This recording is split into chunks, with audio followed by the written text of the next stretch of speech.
Hello and welcome back to An Old Man Watches. Today I'm going to be talking about the independent 2014 science fiction adventure film Survivor, which is nothing at all to do with the long-running TV show of the same name.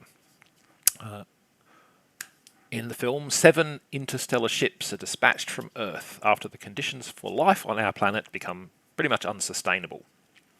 After 40 years in space, the ships pick up a signal, a radio signal, and they decide to send a scout ship to investigate, as you would in the circumstances.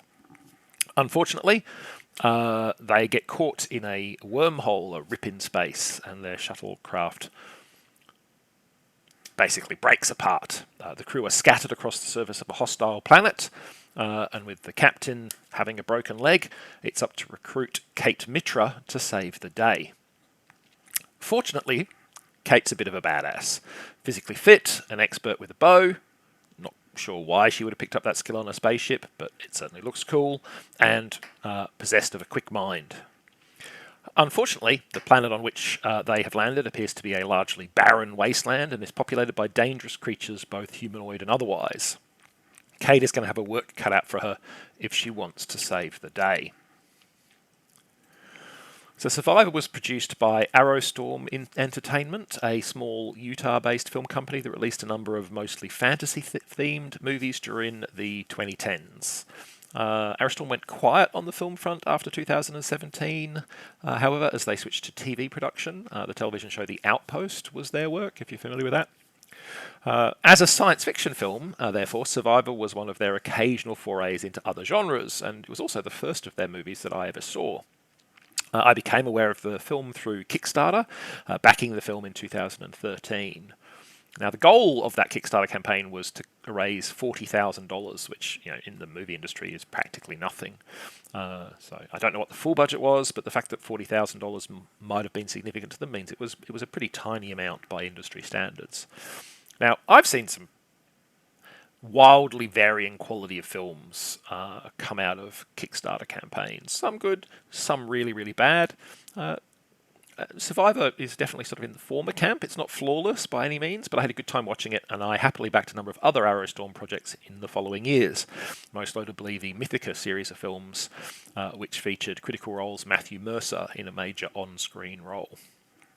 I'll talk about those movies in the future, but for now, let's talk about Survivor, starting with its number one strength. So the first half of this film is very much all about Kate Mitra.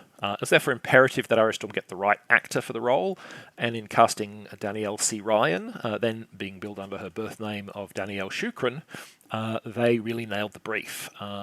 She looks thoroughly convincing as Kate Mitra. She's tough, capable, resourceful, but still conveys the sense of being a young recruit thrust into a responsibility far beyond that which she might have expected.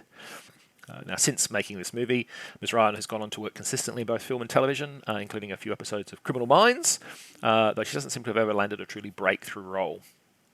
On the motion picture side of things, she seems to still be doing a lot of what she does here, playing a badass woman in a low-budget action feature. And to be fair, based on this movie, it's something that she does very well. Now, I mentioned earlier that Arrowstorm were principally known for their fantasy films, and there are definitely signs of that in this movie. The mutant humanoids that Kate must battle to survive bear a very strong resemblance to the orcs of earlier Arrowstorm films like Orc Wars and The Shadow Cabal, which also featured Danielle C. Ryan, that time playing a badass elven warrior named Nemit. Again, you'll probably hear about that movie in the future, as I'll likely do a video on it one day. They also, if you haven't seen any of those movies, which you quite probably haven't, they also look quite like the orcs from Lord of the Rings. Those orcs aren't the only fantasy-feeling aspect of the film, however. There's Kate's rather anachronistic expertise with the bow, for instance, and also her fight with a large reptilian dog monster that looks like it stepped straight out of a Dungeons & Dragons game. Now, I'm personally inclined to give Arrowstorm a pass for their reuse of existing designs and costumes. When you're working with very restricted budgets, you have to focus your spending carefully, saving time and money on your mutant bad guys so you can have more available for your spaceship scenes and other SF effects is, I think, sensible enough. And, their orc-like designs are certainly technically well executed on the whole. But, for some audience members, it might be a bit jarring to see so many sort of fantasy-esque looking elements crop up. Heck, The film even finds opportunity for Kate to gallop around on horseback, which, with the exception of westerns, is pretty much a giveaway that you're in a fantasy film.